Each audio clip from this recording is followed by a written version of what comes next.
my name is Larissa. I'm from Rio. I was originally from Nova Iguaçu. It's on the suburbs of Rio, and it's been a self-journey for me now to discover me as an Afro Brazilian. And today I work for several agencies about Afro Brazilians, and this tour is Little Africa that I'm very passionate to talk about it. 3 years ago, I even know nothing about this, and today I speak for the public, for everyone. I'm very grateful every day to do this because this is my mission today, is my passion.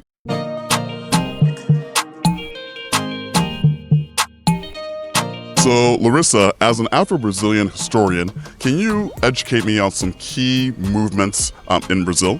So yes, and we have the abolition, right, in 1888, the last country to have the abolition, and we are fighting to have our own basic stuffs like education, policies, other things that is basic, simple to other people, but for us we have to step forward to have something, and then we can move forward. Some communities that get around together to make like a culture scene from the children's, from the teenagers, adults, everyone, like a favela of Providence. They have their cultural center that is like to make something like with the favela people that live there, and like because down here they don't have this. So I can tell you one thing, Larissa, I can see very clearly that you're very passionate about Afro-Brazilian culture and history and its past. But when it comes to resistance, can you give me a significant story about Afro-Brazilian resistance in this country? Yes. Quilombo of Palmares. Oh. So, 17th century, 1655 actually, was something very brutal, very violent, because they were trying to put it down to destroy the Quilombo as anything. They try everything, and one day, unfortunately, was a big army. There was like the ultimate, like you have to destroy this Quilombo today. And was said by the king, and they go there and destroy the Quilombo, but Zumbi can run away. He's run away, but he was betrayed by a friend, and he caught it. And we know the punishment for a leader for Quilombo or other place for the movements is to be decapitated on the times. And that's why today we only see, we most see the heads, like the image of the head of Zumbi. And here we have a monument in the middle of the President Vargas Avenue, close to the Sambadrome. Yeah. And we have this, and unfortunately, like the representative is like his head on the stick and in the middle. But in November 20, people make like a walk through the monument and they leave flowers and have this all thing like community together. We have the Seata, I don't know if you've heard about Seata. Yeah. So we have the cortejo de Seata that goes there and get around together with other ladies with the big dress from Candomblé, Umbanda. So it's everybody together from different cultures, different African religions together to celebrate our history and our past.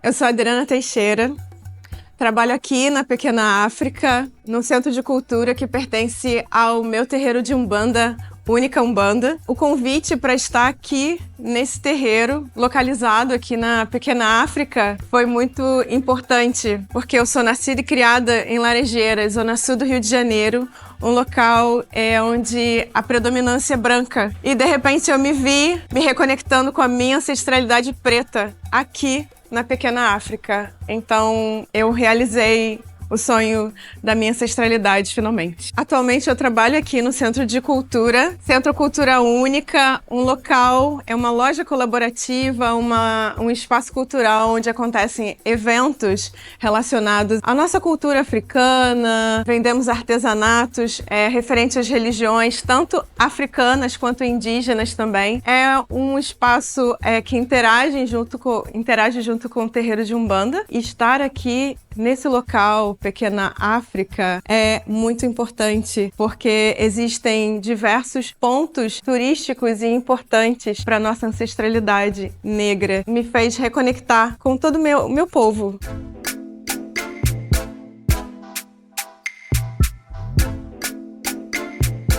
So Luana, for those of you who don't remember our past history together, can you go and explain to us, your background, where you're from, and why you're so passionate about Afro-Brazilian history? So I'm Luana, I'm a tour guide and I also a historian, and I have been doing this since 2018, Kim. Afro tourism, receiving people that would like to learn more and go deep about the Brazilian diaspora, right? And as a teacher, I like to work with the racial literacy, decolonial perspective, right? Educating and teaching our people and people from abroad, yes, to have a world without racism and to fight for social justice and obviously talk about our culture, our identities, the Brazilian culture and party, right? Right. So going off of that, how has Afro Brazilian history and culture positively impacted the country of Brazil? Yeah, so we like to say that we built, black people, we literally built Brazil, right? We gave the basis of this civilization, right? And then this society, I mean, the idea is rewrite the history through another perspective, you know, including Afro-Brazilian people, our natives also, bring them to the history. So, you know, I'm from Nigeria. Yeah. Could you explain to, say, a 5-year-old boy from Nigeria or girl, what are some key historical moments in Afro-Brazilian history? One of our keys is in 1888 we had our abolishment. Okay. Yes, the freedom of the end of the slavery system. And then we obviously that we had resistance before inside the system, and after the law we also built a strong support network, because look, the speech, the narrative was integration, right? But behind the scenes we never had. Yes, exactly. So, and then that's why we had to continue our support network. That so before this official law, we had the quilombos, for example. So I understand right now we're actually talking from Rio de Janeiro in a Afro-Brazilian community called Little Africa. Can you explain how communities like Little Africa positively impact a city like Rio? So it became famous because of the Olympic Games. Oh, yes, which year? 2016. Okay, the recent Rio Games. Okay. Yes, and then now we have a historical circuit here, officially created by the Council Hall, the historical and the archaeological circuit celebrating African heritage. And then many people from the city, from other country states, abroad, tourists.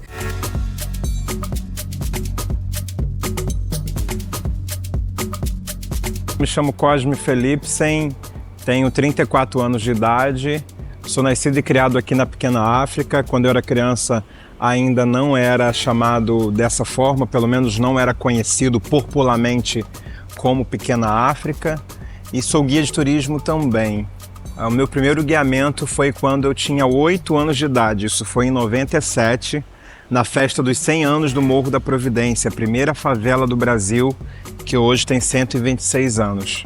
Um casal de estrangeiros estavam lá nessa festa do centenário e me perguntaram se eu poderia levar eles pelos becos do morro. Eu fui com eles até onde eu morava, na Toca, numa parte específica do morro. Voltei para a praça e eles me pagaram um picolé. Foi meu primeiro pagamento. Hoje em dia eu recebo dinheiro e cerveja como pagamento. Eu tenho guiado semanalmente aqui na Pequena África grandes grupos, escolas, universidades e até pessoas famosas como Pharrell Williams, Cauã Raymond, entre outros artistas e famosos. A Pequena África tem aumentado seu número de visitantes e também o número de professores e guias que vêm para cá fazer o roteiro na Pequena África. Eu fui uma das pessoas muito envolvida na luta em relação ao Porto Maravilha e as remoções do Morro da Providência, Quando foi anunciado as obras do Porto Maravilha, também anunciaram a remoção do Morro da Providência. Queriam tirar 80% das casas da Providência, e isso me botou dentro da luta, isso me jogou dentro da luta contra as remoções que a prefeitura estava efetuando. E a partir desse meu olhar e a partir dessa minha luta, eu incluí dentro do meu roteiro, dentro do rolê dos favelados, toda essa narrativa de morador e de militante para que as pessoas também conhecessem outros pontos de vista do território. So, Kodri, you know, I understand that you're a very full-hearted activist, but also that you make an impact on the community with kids. Can you explain your program of what you do here on Rio for children? Eu estou abrindo um projeto agora chamado Rolezinho, que é um projeto com uma preocupação ambiental, de educação, de reforço escolar para essas crianças e também de identidade, de mostrar a identidade ou achar a identidade dessas crianças e de turismo, de levar essas crianças para conhecerem o Rio de Janeiro, o Brasil e quem sabe o mundo, de levar essas crianças para fora da favela. Assim como eu trago pessoas para dentro da favela, eu quero levar essas crianças para fora, para terem outros horizontes e conhecerem, também serem turistas, porque uma criança favelada também não pode turistar. From a different perspective, you know, from someone from Nigeria, okay? If you're speaking to a 5-year-old boy or girl from Nigeria, would you recommend, in addition to visiting all the tourist spots in Rio, to have an experience visiting the favelas in Rio? Eu sempre digo que o Rio de Janeiro, o Brasil, não é só Pão de Açúcar, Corcovado, Ipanema.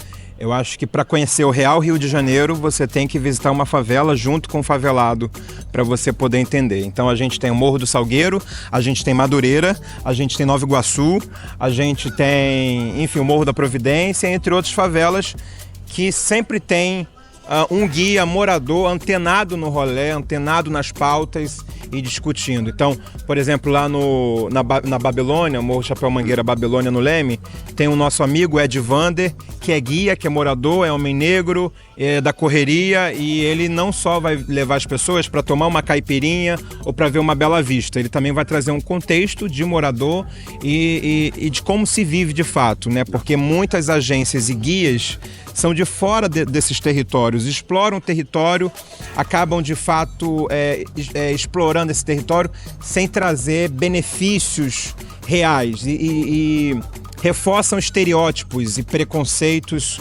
nesses territórios porque não vivem. Eles dizem como se vive, mas não se vive. Hey, good afternoon and welcome to Pod Black. We're here in Little Africa, based just outside of Rio de Janeiro, Brazil. And we had a chance to meet some co-patriots. So me being from Nigeria, we got some Ghanaian brothers and sisters here. Hey. Hey. So why don't you go to introduce yourself? I'm Kwabena, but people call me Kobe. Kobe, go. And I'm Hannah. All right. Hannah, Kobe, it's nice to meet you. So I'm curious, why did you decide to come to Rio in the first place?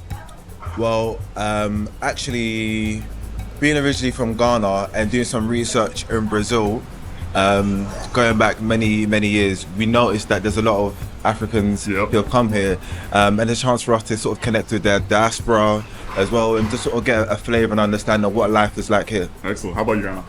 I mean, I'll be honest, the carnival definitely pulled me in. Okay. But I feel like it's just really important to learn more about our culture and the diaspora and where we are, and to connect with them wherever they are in the world. Okay. So as you guys have known, now you just finished the tour in Little Africa. Little Africa is almost like a little hub for Afro Brazilian culture here in Rio. So what's your overall impression now that you went through the community in Little Africa? You know, you get a sense of feeling that there's definitely similarities to being back home in Ghana. Yes. In terms of like the culture, the way of life, the history.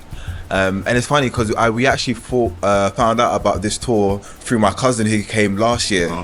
And she's had so many great things about it, so we had to come and check it out ourselves. So, Excellent. yeah. How about you, Anna?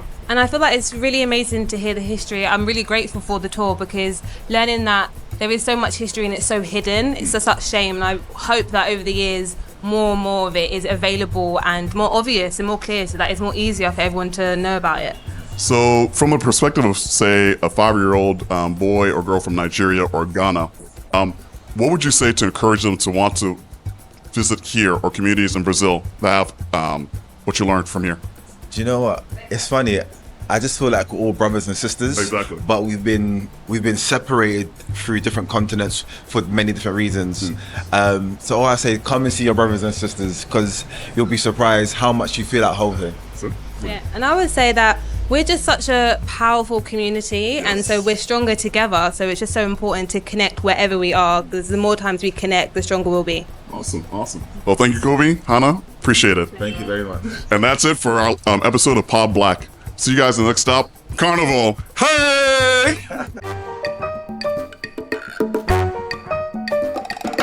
So, Luana, you know, last 2 years ago when I visited here, we really spent a lot of time in Valongo Wharf, which is where we're at currently. And one of the key things I recognize is, for one, this statue or artwork is very new. So can we go to talk about this? And the other thing I want to understand is, why is there always so much change, construction-wise, defacing-wise, here in Valongo Wharf? I mean, where's the historical aspects? I don't see it. What's going on? Yeah, so, I mean, now is very much better than the first time that you came. So this monument is very, very new. It was built last year in November. When you came, King, we had a bad political... there was an interesting president at the time. What was his name? Bolsonaro. Yeah, Bolsonaro, our Brazilian Trump. Brazilian Trump. Oh my God. What? Can we say that? I think we say that. Yes, we can say that. Yes. Brazilian Trump. Bad. So now we have a new government, more progressive. So I think it's a good change, right? It's a good change. So, you know, one thing I like to understand, you know, say I'm a 5-year-old Afro-Brazilian boy from Bahia. You know, what's the significance of Valongo Wharf? Yeah. So here at Little Africa, we have 2 levels of history. We have the history of the black neighborhood, historically known as Little Africa. It's from the late 19th century and the beginning of the 20th century. Valongo was the port. It received the largest number of enslaved people in our history. Here was the entrance for around 1 million people during the colonial times. So we can see physically the history related with painful traumas, right? A bad moment of our history. And then we had here a slavery market also, just close to the Valongo Wharf. But 100 years after, black people, they built the Little African neighborhood physically on the top of Valongo. Valongo became under the ground, and then black people, African descendants, they built the strong black neighborhood at the same site, you know, on Valongo. So they rewrote their history. They built on top of Valongo in order to live here in a positive manner, yes? Yes, exactly. Building the carnival, the culture, and a support network like fighting for civil rights, right? And then once, King, I was here ending my tour with a group from the city, actually. And then an old lady came to me, hey, can we talk? And then I became, we never know what to expect. And then she said, hey, Lua, thank you so much. You are doing a great job as a teacher and in an educational aspect. And I became glad. I said, thank you so much. And then she said, but Lua, I would like to say something, but I don't want to be rude with you because I don't know your religion, right? And then I said, go ahead. And then she said, I realized that, I noticed that you are giving dignity for this history, for these people, but in a religious aspect, I realized that you are lightening their souls. You are lightening the ways So we lost many people here. Many people died here during the slavery system. And then you are giving them the finally rest in peace. Obviously that I became emotive. Obviously. I'm about to cry. Yeah, I started to cry when she said that. And since this day, King, I started to share this message with all of the travelers. When you book our tours, when you came to do the Little Africa tour, you are helping us Brazilians and the community of the diaspora to give this rest in peace for our ancestors. Oh, that's fantastic. So, That's beautiful. Thank you so much for bringing to share our history and to be here. Thank Lua, you. it's always a pleasure to see you. I tell you what, I'm always learning something new whenever I come here to Little Africa. It's like, I always feel like I'm at home, like Kobe was saying, right? You know, back home in Oka, Nigeria, having a chance to sit down, just feel like you're with your people. Yeah, Yeah, exactly. It's like a very soulful, spiritual experience. Yes, exactly. Yeah, I feel the same. And I feel this here. I felt this in Harlem when I went there. Yep. I was walking the streets. Hello, my people, you know. My black people, our people, we are sisters and brothers everywhere. Doesn't matter where. Exactly. Yes. Awesome. All right. Well, Luana, thank you very much. I think we're going to spend some time just seeing what Little Africa's all about. Yep. Yes. Maybe grab a beer as well. Yeah, let's go. Let's go. Beer or caipirinhas? Come. Let's go.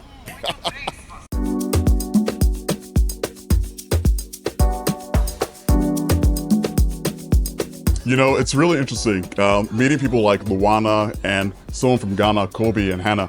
It really indicates how much blood ties everyone together. What do I mean by that? We're all Africans, right? I mean, Luana's from Brazil, I'm from Nigeria, Kobe and Hannah were from Ghana. But we're all still tied by the same blood. We're all Africans. And really having a chance to meet Africans outside of Nigeria, outside of Ghana, outside of America, but here in Brazil, and really be so excited, so spirited to talk about how much we're making an impact around the world, and especially in each of our local communities. It really means a lot, and it just reminds me why we're doing work like this, not only in Brazil, but in other countries around the world.